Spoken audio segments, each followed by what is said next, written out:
deaf culture. A key turning point in the lives of the deaf community members interviewed here was their discovery of deaf culture. Having lived their lives on the periphery of society, many of the interviewees described the profound impact that meeting other deaf people had had on them. Experiencing a sense of community, being part of something, belonging, acceptance, and understanding, quite often for the first time in their lives, the deaf people interviewed here were able to freely communicate, share experiences, and most fundamentally, connect with fellow human beings as human beings. I was really happy to meet deaf people. It was the first time experiencing the communication. I felt the connection, actually. I felt really connected, They were readily accepting me into their world, into their culture. I felt I'm not alone. I've met people that are like me, and I really felt comfortable. I think I was in my 22nd. My parents finally decided to get me tested. I can't remember how old I was, but the audiologist told me that there was some camp that they were having for deaf people, and it would be good for me to meet them. I decided to go, and I met some deaf people, and I was really shocked. It was quite an experience for me. All these hands flying everywhere. I'm not sure how I got accepted into the deaf community so easily. I remember the first time I met a group of deaf people, I was curious. They were looking at me like, this deaf person didn't go to school with us, we don't know who she is. But then when I started the sign, I felt like I had finally got home. I was finally with people that understood me. I'm trying to explain to you, to convey how I really felt, It really touched me when they accepted me into deaf culture. It didn't matter that I didn't sign that much. I felt like I was coming home. One factor which characterized the Barbadian deaf community and which emerged from both the interviews and focus groups was a lack of unity among the deaf.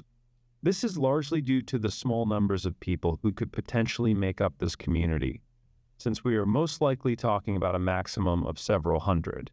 However, many of those interviewed made reference to the fractured nature of the deaf community and various cliques and subgroups within it. This factor no doubt impeded the power and momentum that this small community can likely generate. Okay, so deaf culture here in Barbados is really complicated. I think that my views are different to other deaf people, even other deaf people that you will interview. I've experienced hearing culture and deaf culture, and it's really complicated. Deaf people here have a lot of different cliques and groups. People do a lot of copying just to fit into a particular group because they haven't been taught how to be independent, how to be their own person. So everything has been really slow here culturally for deaf people. We need unity. We need everyone to come together and use our voices to speak up for what we want. There are so many different organizations. We should just have one organization for the deaf because Barbados is just too small. Although the picture painted so far may seem dire for the deaf in Barbados, it is far from it. One of the recurring themes to emerge from this research was the remarkable ingenuity and resilience of the deaf community. There were many examples of achievement, pride, determination, drive, and an unshakable belief that deaf can. At school, I learned to learn myself, and from then, I've been trying my best to improve my life.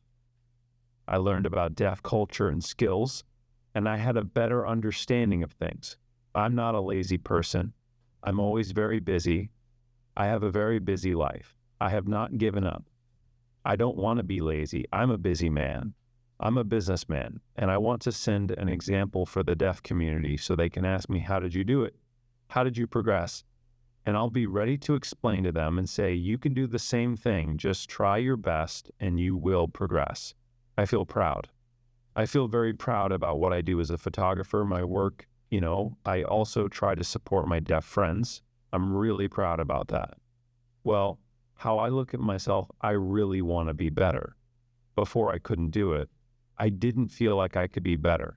I'm really not sure how to answer it, but I'm working. I have my driver's license. I'm accomplishing.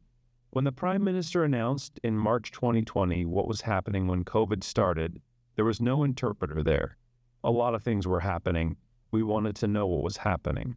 We had to fight to request an interpreter, I really do think that the hearing can learn from the deaf because they help us to see that there are no limitations at all.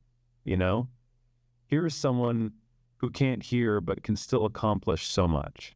After all these years, the deaf are still accomplishing. It's really positive.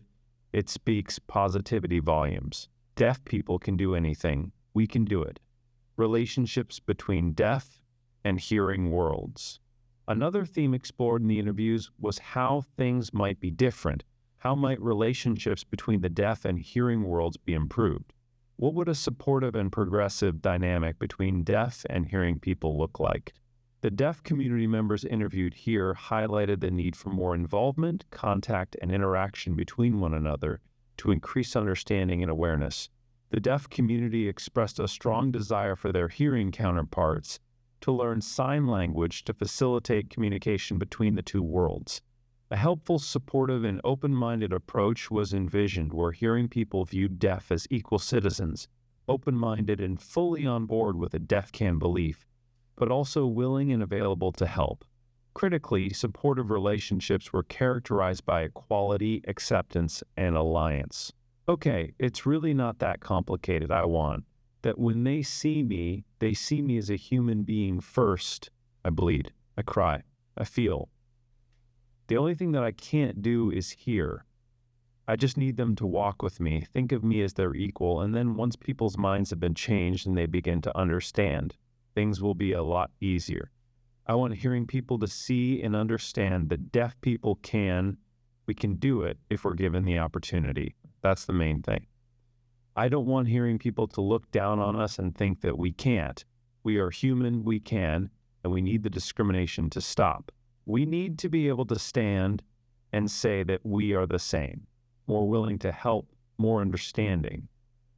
We need hearing people to be involved and to work together. In many instances, hearing people can provide opportunities.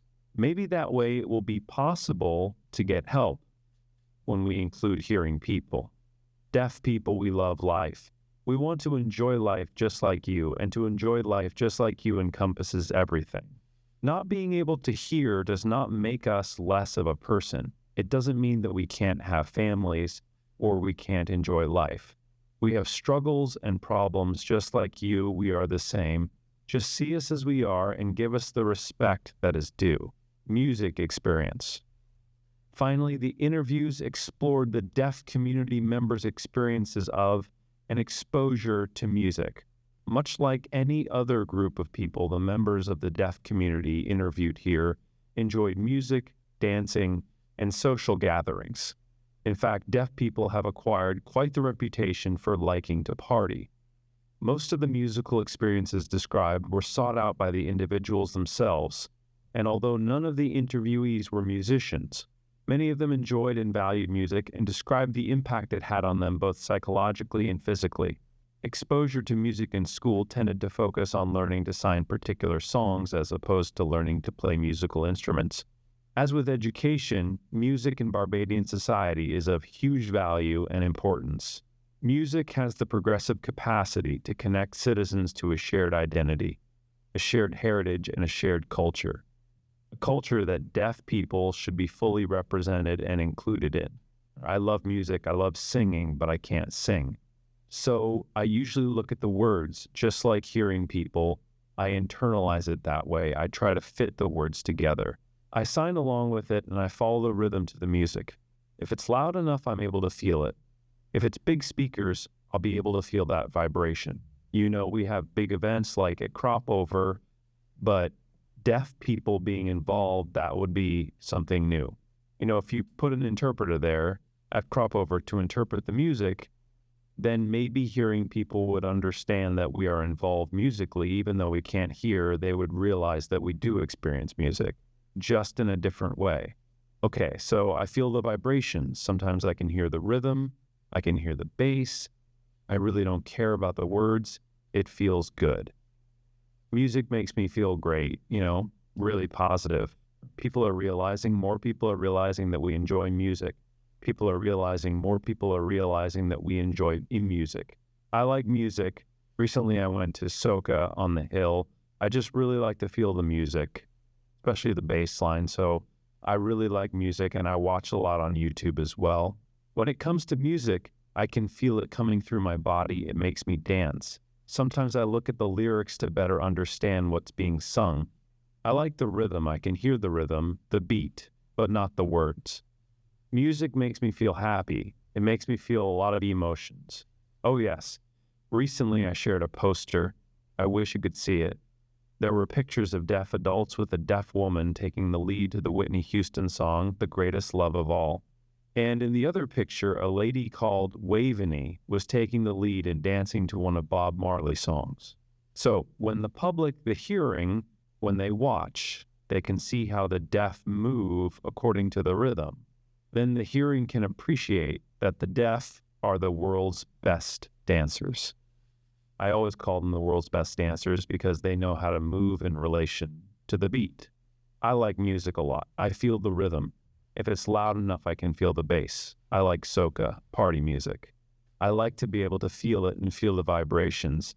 I like to dance. I listen to music a lot. Sometimes I look at the words. Sometimes I put it up loud enough when I'm driving to feel the vibrations. I'm not really interested in words. It's more about how I feel the music. I can feel the rhythm. I can feel the music. I can feel the vibrations. Maybe hearing people would be surprised when they see that we are really into music.